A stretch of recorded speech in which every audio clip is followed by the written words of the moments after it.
ओम शांति। 24/3/26 की मुरली है। बाबा कहते हैं, तुम्हें गृहस्थ व्यवहार में रहते कमल फूल समान पवित्र बनना है। एक बाप की मत पर चलना है, कोई भी डिससर्विस नहीं करनी है।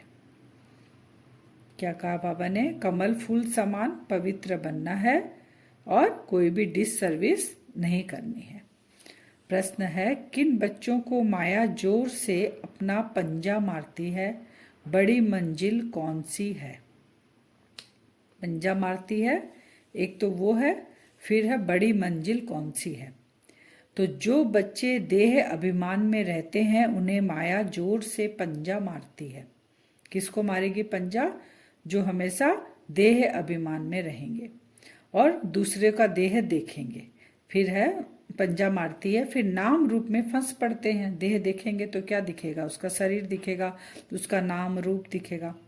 देह अभिमान आया और थप्पड़ लगा, क्योंकि हम देही अभिमानी बनने के लिए हमारा मुख बाबा की तरफ रहता है, मन बुद्धि। जैसे ही देह को देखते हैं तो माया थप्पड़ लगा के मुंह घुमा देती है, अपनी तरफ कर लेती है। इससे पद भ्रष्ट हो जाता है। देह अभिमान तोड़ना यह बड़ी मंजिल है। बाबा कहते हैं, बच्चे देही अभिमानी बनो, जैसे बाप ओबीडियंट सर्वेंट है। कितना निरअहंकारी है, ऐसे निरअहंकारी बनो, कोई भी अहंकार न हो। यहाँ हमारी पढ़ाई क्या है? फॉलो फादर और बाबा को, बाबा जैसा कर्तव्य बाबा करते हैं, हम बच्चों के लिए वैसा ही कर्तव्य हमको भी करना है, क्योंकि बाबा की वर्षे के अधिकारी है। जो मेरे पिता के अंदर क्वालिटी है वो मैं मास्टर बनकर उन क्वालिटी को धारण करूं। गीत है, न वह हमसे जुदा होंगे। तो कौन जुदा नहीं होंगे? बच्चे और बाबा। तो बच्चे कहते हैं हम बाबा के थे और बाबा हमारा था। कब थे हम साथ में? जब मूल वतन में थे। तुम बच्चों को ज्ञान तो अच्छी रीति मिला है, तुम जानते हो हमने चक्र लगाया है, अब फिर हम उनके बने हैं। वह आया है राजयोग सिखाकर स्वर्ग का मालिक बनाने। बच्चे होकर मधुबन में नहीं बैठना है। बाबा कह रहे हैं तुम मेरे बच्चे बन गए, इस मैंने मधुबन में तुम्हें नहीं बैठना है। तुम्हें कहाँ रहना है?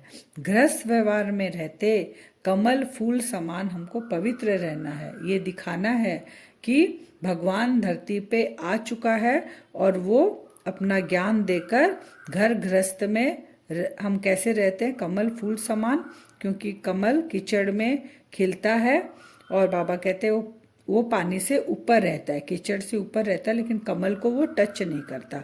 तो हमें भी घर गृहस्थ में रहकर ऐसे ही उपराम स्थिति में रहना है। बाबा कहते हैं 84 का चक्र पूरा करके तुम जड़ जड़ीभूत अवस्था को पाते हैं, तब मुझे आना पड़ता है। बाबा बीच में नहीं आते हैं, कल्प के अंत में बाबा आते हैं। युगे युगे हर युग के बाद नहीं आते हैं। तो वही बाबा क्लियर कर रहे हैं, जब तुम जड़ जड़ीभूत अवस्था में रहते हो तब मैं आता हूँ। कोई भी न बाप को न रचना को जानते हैं। ड्रामा अनुसार सबको तमो प्रधान बनना ही है। बाप आकर सबको पावन बनाए शांति धाम ले जाते हैं। तुम बाप से सुख धाम का वर्षा पाते हो। अभी तुम जीते जी बाप के बने हो। अभी हम कैसे बने हैं? तुम जीते जी बाप के बने हैं हम अभी। बाबा किसी को भी घर बार छुड़ाते नहीं हैं। तुम्हारा लौकिक बाप शादी को कहते हैं, तुम नहीं करते हो, क्योंकि वो जानते हैं ना कि अभी क्या है, मृत्यु लोक अंत के समय है, इसीलिए वो शादी नहीं करते। लेकिन बाबा किसी को मना नहीं करते, न बाबा किसी का घर बार छुड़ाते हैं। सन्यासी लोग कहते हैं इस समय सुख जो है कागविष्टा के समान है, क्योंकि सुख अभी सुख है, कुछ क्षण बाद फिर दुख आ जाता है, तो वो इस सुख को मानते भी नहीं है और वो कहते हैं कागविष्टा के समान है सुख। अब बेहद का बाप जो सुनाते हैं उनकी मत पर हमें चलना है। पिछाड़ी में तुमको सब, बाबा कहते हैं, सब अपना साक्षात्कार होगा कि हमने क्या क्या किया। ऐसी चलन के कारण यह पद पाया। ये साक्षात्कार बाबा कराएंगे। तुम यहाँ पर पुण्य आत्मा बनते हो। यज्ञ में कुछ देते हैं। फिर बाबा कहते हैं यहाँ आकर हम पुण्य आत्मा बनते हैं, और बाबा आकर हमें फिर वो साक्षात्कार कराएंगे लास्ट में कि तुम आए थे पुण्य आत्मा बनने, लेकिन तुम यहाँ गफलत किए हो। फिर बाबा कहते हैं यज्ञ में जो कोई भी बच्चे कुछ देते हैं फिर वापस ले जाते हैं, तो बाबा कहते हैं वो क्या बनेंगे, चंडाल का जन्म उनको मिलेगा। बाबा समझाते हैं ऐसे कर्म नहीं करो जो राजा रानी के बदले प्रजा में भी तुम कम पद तुमको मिले। यज्ञ में ऐसे गरीब हैं, बाबा फिर बता रहे हैं, यज्ञ में ऐसे गरीब है जो 8 आना व रुपया भेजते हैं, और जो भल यहाँ 1000 भी देवे तो गरीब का ऊंच पद हो जाता है। क्योंकि देने वाले की वो भावना देखी जाती है, उसको बाबा से कितना प्यार है, यज्ञ से कितना प्यार है, और वो उसका 1 रुपया भी बाबा कहते हैं पैसे वाले से जो ऊंच पद उसको मिल जाता है, जो ज्यादा पैसे देते हैं उनसे भी। फिर बाबा कहते हैं 5 विकार एकदम बाबा कहते हैं सिर मूंड लेते हैं तुम्हारा। जैसे फिर बाबा बताए जैसे चूहा फूंक देता है, काट लेता है और खून भी निकलने लग जाता है, तो माया भी ब्लड निकाल देती है। सावधानी नहीं मानेंगे बाबा की तो लास्ट में ट्रिब्यूनल बैठेगी, तब कितना पछताएंगे हम कि बाबा इतना सावधानी देते थे हमें। फिर बाबा कहते हैं अब अगर बाबा से कोई पूछे तो बाबा बता सकते हैं, खुद भी समझ सकते हैं कि मैं कितनी सेवा करता हूँ। ये हमको पता है हम कितनी सेवा करते हैं, हमने कितनों को सुख दिया। बाबा मम्मा सबको सुख देते थे, तो जो मम्मा बाबा का काम वो हमारा काम, तो हमें भी सबको सुख देना है। बाबा बॉम्बे में ज्ञान की डांस करते थे। बाबा जब जाते थे बॉम्बे में तो वहाँ के बच्चे ना चात्रक होके वहाँ सुनते थे, देखते थे, माने मुरली को ऐसा हप करते थे, ज्ञान को हप करते थे, तो बाबा वहाँ ज्ञान डांस करते थे। तो चात्रक पक्षी होता है ना, वो स्वाति नक्षत्र का 1 बूंद के लिए अपना मुंह खुला ही रखता है, वो 1 बूंद कब उसके मुंह में गिरे, तो वो भी ज्ञान के ऐसी प्यासी आत्माएं कि एकदम चात्रक बनकर सुनते थे। तो बाबा कहते हैं जिससे क्या होता था, पॉइंट्स भी अच्छे अच्छे निकलते थे और बाबा को वो चात्रक बच्चे खींचते थे।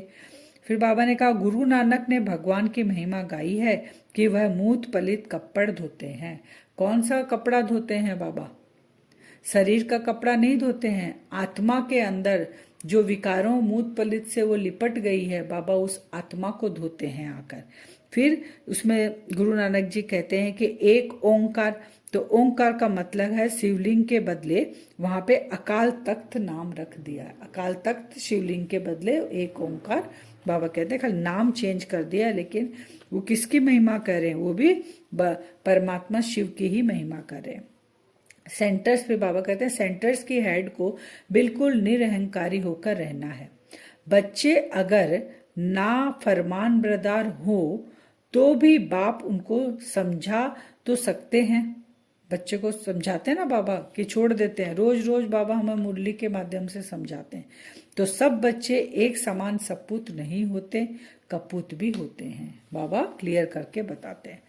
तो फिर मातेश्वरी जी के महावाक्य हैं, ईश्वर सर्वव्यापी नहीं है, उसका प्रमाण क्या है? अब प्रमाण देकर बताना है, मातेश्वरी जी ने बताया है। पहला है शिरोमणि गीता में जो भगवान उवाच है, बच्चे लिखा हुआ है ना भगवान उवाच में कि जहां जीत है वहां मैं हूं, भगवान उवाच है गीता में। फिर पहाड़ों में सबसे श्रेष्ठ पहाड़ हिमालय मैं हूँ, सांपों में सबसे काला नाग मैं हूँ, पर्वत सबसे ऊंचा कैलाश पर्वत में हूँ, ऐसे लिखा हुआ है। तो इसका मतलब जब ऊंच स्थिति में भगवान है तो नीचे में नहीं है, इसका मतलब सर्वव्यापी नहीं हुआ, वो कट हो गई ये बात। लेकिन शास्त्रों में 2 बातें लिखी हुई है। फिर दिखाते हैं परमात्मा का 24 अवतार है कच्छमच, तो बाबा कहते हैं यह तो पूरा ही मिथ्या ज्ञान है, ऐसा नहीं है। फिर कहते हैं परमात्मा सर्वत्र समझ बैठे हैं, लेकिन बाबा कहते हैं सर्वत्र तो माया है, व्यापक है, तो बाबा सर्वव्यापी नहीं है। फिर है निराकारी दुनिया में आत्मा और परमात्मा के रहने का स्थान है। ये मम्मा क्लियर करके बता रही है कि निराकारी दुनिया जो है वहां पे आत्मा और परमात्मा रहते हैं। तो जब निराकारी दुनिया कहते हैं तो जरूर उसका कोई स्थूल सृष्टि की तरह आकार नहीं है, लेकिन दुनिया है वो, जब निराकारी दुनिया बोले तो। लेकिन वहां रहता कौन है? आत्मा और परमात्मा अपने ओरिजिनल स्वरूप, बिंदु स्वरूप में हम वहां रहते हैं। तो वो हो गया हम आत्माओं का घर, माने परमात्मा का रहने का घर, जिसको रिटायर्ड होम कहते हैं। क्योंकि शिव बाबा अब हमें नई दुनिया में भेजकर कहाँ जाके रहेंगे? परम धाम में जाके रहेंगे, निराकारी दुनिया में। फिर दूसरी है हमारी आकारी दुनिया, जहां ब्रह्मा विष्णु शंकर अपने आकारी रूप में रहते हैं।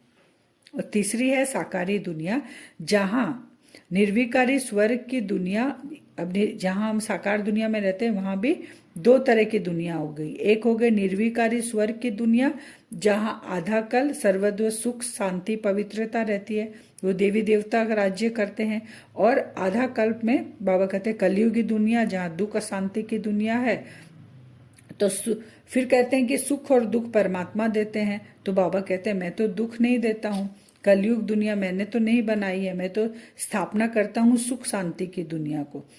तो मनुष्य अपना वो हिसाब किताब चुकतू करते हैं, कर्म भोग भोगते हैं, इसीलिए दुख होता है। तो दुख की दुनिया मैंने नहीं बनाई, 5 विकारों ने बनाई तुम में प्रवेश कर कर।